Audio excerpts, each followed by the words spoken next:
नमस्कार. आजच्या व्हिडिओमध्ये मी तुम्हाला शिवलीलामृत अध्याय 11वा कथा रूपात सांगणार आहे. पण त्याआधी तुम्ही चॅनलवरती नवीन असाल तर चॅनलला लाईक करा आणि सबस्क्राईब देखील करा. कमेंटमध्ये श्री स्वामी समर्थ किंवा हर हर महादेव लिहायला विसरू नका. श्री शिवलीला अमृत अध्याय 11वा. हे भद्रसेन आख्यान वाचल्याने दीर्घायुषी संतती संपत्ती पुण्यप्राप्ती होईल. यामुळे सर्व पापे गंडांतरे दूर होतील. मृत्युंजय मंत्राचा जप रुद्राजी अनुष्ठान केल्याने पिशाच्य बाधा ग्रह पीडा दूर होतील. यावर अविश्वास दाखवणारा अल्पायुषी तमोगुणी होईल. अशा लोकांच्या संगतीत राहिल्यामुळे सर्वनाश होतो. म्हणून शिवलीलामृत अखंड वाचावे. ते न जमल्यास 11वा अध्याय तरी वाचावा. शिवलीलामृत वाचल्यामुळे किंवा श्रवण केल्यामुळे आपल्या आयुष्यातील दुःख, दारिद्र्य, संकटे हे दूर होत असतात. तसेच आपल्याला भगवान भोलेनाथांचा आशीर्वाद देखील प्राप्त होत असतो. श्री शिवलीलामृत अध्याय 11वा. श्री गणेशाय नमः. नित्य शिवभक्ती, शिवपूजा, शिवलीलामृत श्रवण करण्यात ज्यांना आनंद वाटतो ते नर धन्य आहेत.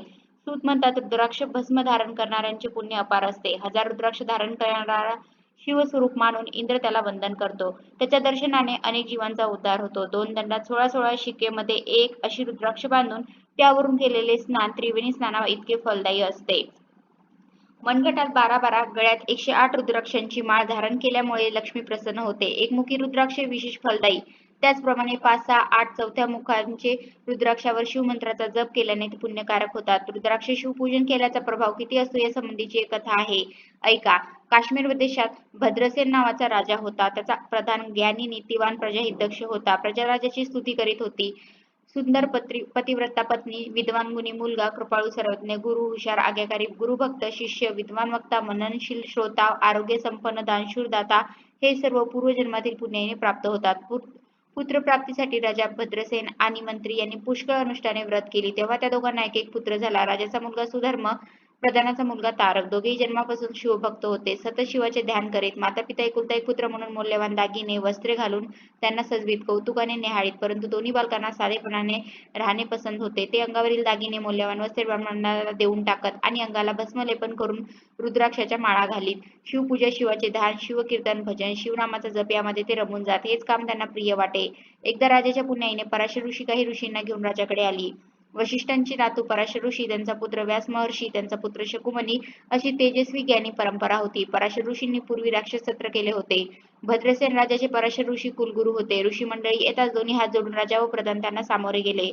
सर्वांचे यथोचित स्वागत करून कुशल विचारून विधीपूर्वक पूजन केले. वस्त्रे आभूषणे दान केले.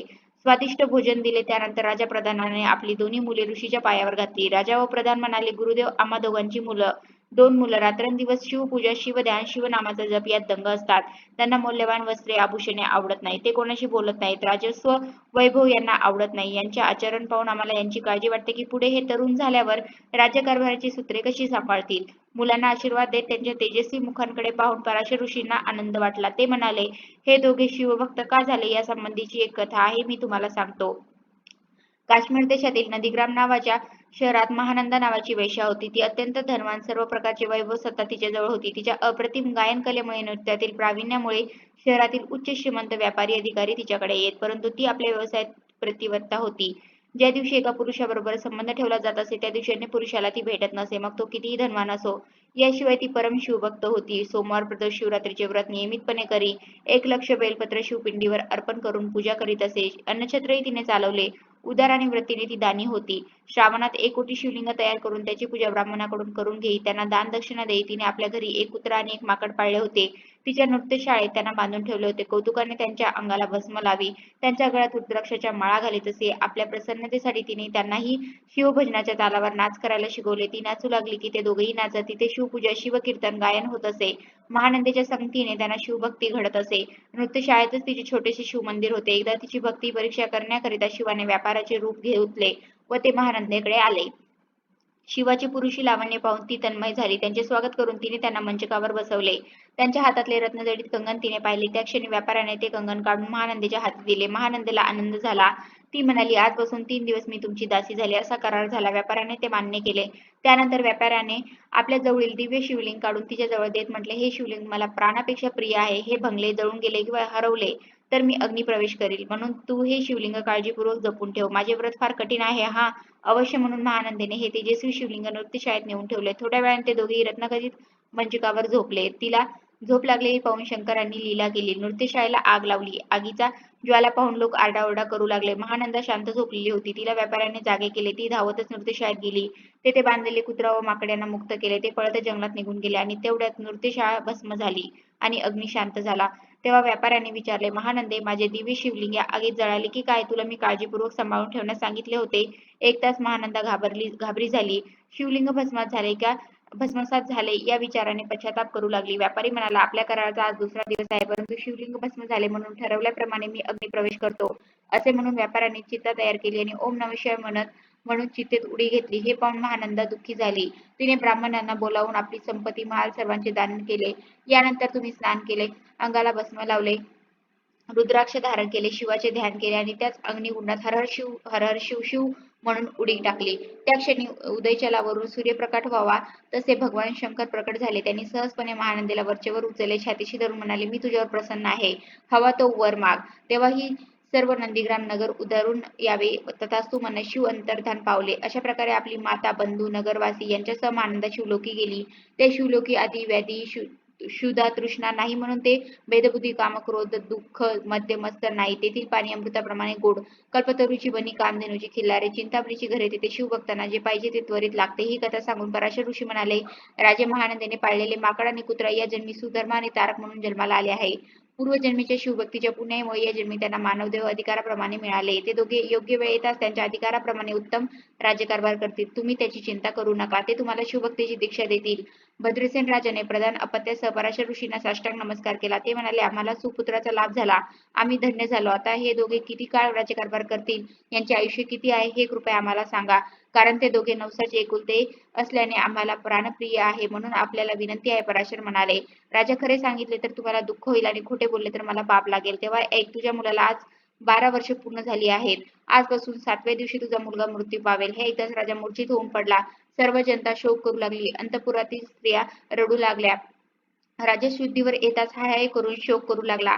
तेव्हा पराशर ऋषींनी त्याला सावध करून धीर देत म्हणाले, राजा, मी काय सांगतो ते ऐक. जेव्हा सर्व चराचर किंवा ब्रह्ममय होते, तेव्हा अह्य ब्रह्म असेच पोरण होऊन महत्त नावाचे तत्व मायेने उत्पन्न झाले. सत्व रजतम हे त्रिविध अहंकार शिवाच्या इच्छेने घडून आले. शिवाने सत्वापासून विष्णू, रजापासून विधाता, तमोगुणापासून सर्व विनाश करणाऱ्या रुद्राला निर्माण केले.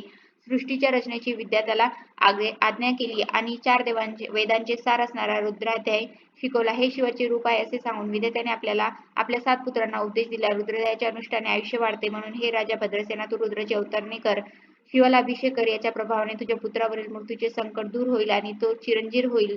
100 घट आणून त्यात गंगेचे पाणी भर, त्यावर आम्रवृक्षाचे पाने ठेव, रुद्रपठण करून ते पाणी मंत्रून तुझ्या मुलाच्या अंगावर शिंपड. अशा प्रकारे रोज 10,000 वेळा असे 7 दिवस जलसिंचन करावे, तर तुझा मुलगा वाचेल. पराशर ऋषींनी अशा प्रकारे राजाला त्याच्या मुलाला मृत्यू संकटातून वाचवण्याचा उपाय सांगितला. राजाला समाधान वाटले. त्याने भक्तिभावाने ऋषींना नमस्कार केला व म्हणाला, हे महात्मा, आपणच हे सर्व अनुष्ठान करावे, कारण आपण सर्व ऋषींमध्ये श्रेष्ठ आहात. मी सर्व तयारी करतो. त्यानंतर पराशर ऋषींनी अत्यंत विरक्त, सुशील, शुभ लक्षणयुक्त असे 1000 ब्राह्मण बोलावले. 1000 मातीचे घट गंगाजलाने भरले, त्यावर आम्रफल ठेवले, दिव्य अनुष्ठान मांडले. रुद्राक्ष घोषाचा प्रारंभ झाला. 6 दिवस झाले. 7व्या दिवशी सूर्य मध्यान्ही आला. तेव्हा राजपुत्राचा मृत्यू समय जवळ आला आणि राजपुत्र मूर्छित होऊन पडला. थोड्या वेळ त्याची हालचाल बंद पडली. हे पाहून राजा चिंतित झाला.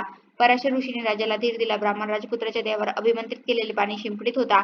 त्या जलाच्या प्रभावामुळे राजपुत्र सावध झाला, उठून बसला. राजाला आनंद झाला. उपस्थित असलेले सर्वजणही प्रसन्न झाले. पराशर म्हणाले, तू बेशुद्ध अवस्थेत काय अनुभव घेतला ते सांग. तेव्हा राजपुत्र म्हणाला, गुरुदेव, एक भयंकर दिसणारा काळा पुरुष मला घेऊन चालला होता. त्याची लालभडक डोळे, भाळावर शिंदोर, वाढलेली दाढी, काळा भिन्न होता. त्यावेळी 4 तेजस्वी पुरुष आले. त्यांनी त्या काळ्या पुरुषाच्या हातून मला मुक्त केले आणि त्याला मारीत मारीत ते घेऊन गेले. मुलाने सांगितलेला अनुभव ऐकताच राजाच्या अंगावर आनंदाचे रोमांच दाटून आले. ईश्वराच्या नावाचा त्यांनी जय जयकार केला. पराशर ऋषीसह सर्व ब्राह्मणांनी नमस्कार घातला. सर्वत्र मंगलवाद्याचा गजर सुरू झाला. आकाशातून देवतांनी पुष्पवृष्टी केली. या प्रसन्नपूर्वक वातावरणात ब्राह्मणांनी मंत्र जप करून हवन प्रारंभ केला आणि हवन पूर्ण करून अनुष्ठानाची समाप्ती केली. आमंत्रित ब्राह्मणांना सुग्रास भोजन देऊन इच्छेप्रमाणे दानदक्षिणा दिली. ब्राह्मणांनी राजपुत्राला राजाला शुभाशीर्वाद दिला. त्यावेळी नारद तिथे अचानक प्रकट झाले. नारद, वाल्मिकी, व्यास, ध्रुवाचे गुरु असल्याने त्रिभुवनाला वंदे आहे. 14 विद्या 64 कला त्यांना पूर्ण अवगत असतात. इंद्रादी देवतांना सुद्धा त्यांचे आदरयुक्त भय वाटते. नारदाला पाहताच यज्ञातील अग्निमूर्तिमंत प्रकट झाला. सर्व ऋषी आणि राजपरिवार राजा यांनी धावत जाऊन नारदाचे स्वागत केले. त्यांना उच्च आसनावर बसून त्यांची पूजा केली. नमस्कार करून म्हणाले, स्वामी आपला त्रिभुवनात संचार असतो. आपल्याला दिव्य दृष्टी आहे. तेव्हा काही अद्भुत पाहिले का? नारद म्हणाले, मी इकडे येत असताना मार्गावर 26 शिवदूत मला भेटले. त्यात वीरभद्रही होता. त्याने मूर्तीला बांधून चालवले होते. वीरभद्र मूर्तीला विचारत होता, तू कोणाच्या आज्ञेने भद्रसेनाच्या मुलाला घेऊन चालला होता? त्याला 10 वर्ष आयुष्य आहे. 10,000 वर्ष आयुष्य आहे. राजा तू रुद्र अनुष्ठान केल्यामुळे तुझ्या मुलाचे मृत्यूचे संकट टळले. राजाने नारदाला नमस्कार केला. नारद धाम पावले. त्यानंतर राजाने रुद्राचे सहस्त्रवर्तन केले. आपल्या पुत्राला राज्यगादीवर बसवले. तारकाला युवराज केले. राजा प्रधान तप करण्यास वनात निघून गेले. यथावकाश ते दोघे शिवपदास गेले. तर अशा प्रकारे आजच्या व्हिडिओमध्ये मी तुम्हाला शिवलीलामृत अध्याय 11 कथा रूपात सांगितला आहे. कसा वाटला तुम्हाला माझा आजचा व्हिडिओ कमेंट करून नक्की सांगा. धन्यवाद.